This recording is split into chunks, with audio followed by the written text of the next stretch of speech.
This is going to be a quick one on a sand down technique, and I'm using acrylic, and I'm adding a little bit of Liquitex gesso to this. This is regular gesso, it's not clear gesso. And you don't need to add the gesso in. I'm just adding it in because I have this leftover paint, and there's not a lot of it, so I want to extend it a little bit.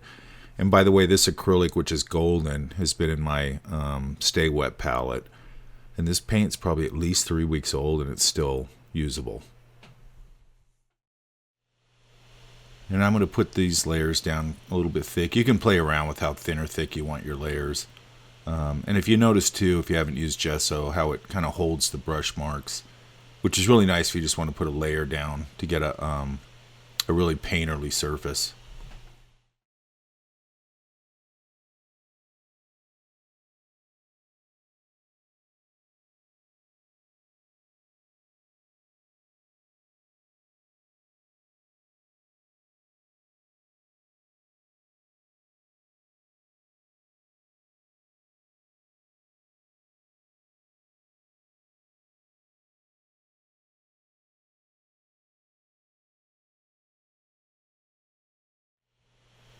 So that's the first layer. Now what we got to do is we got to let that dry. You want every layer dry between each layer that you put on. And I'm not worried about the colors here. I just want to put layers down. Again, I just want to use up this paint that I have on my palette.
So that one's almost done. Then we'll let that dry and so on and so forth.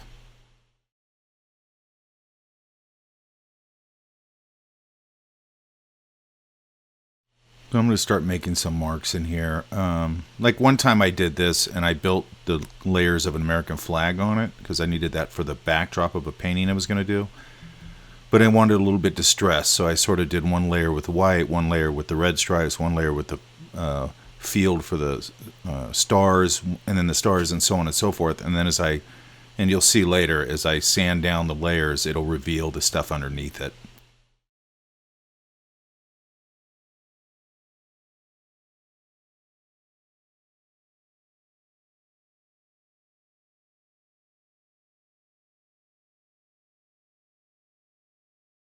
And I'm just going to add another pattern in here.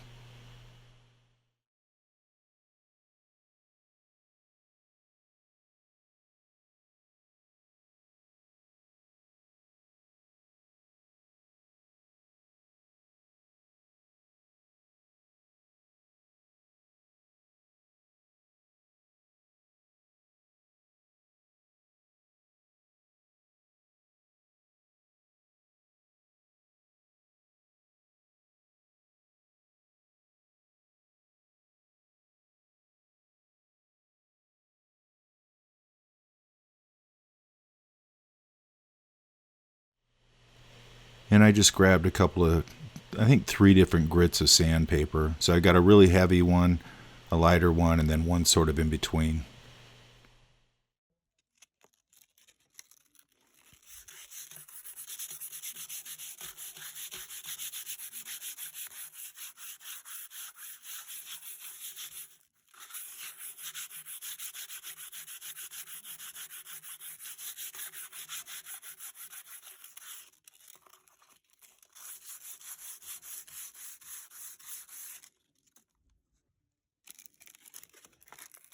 I'm going to a little heavier grit because I want to pull a little more paint off of it. You can see it's just barely starting to show you the layers underneath.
And now you're starting to see some of that blue squiggly stuff, some of the warmth underneath. And I could just keep going and revealing more and more stuff like the little round marks we made and things like that. But I think I'm just going to leave it there for now. But because you can just keep going.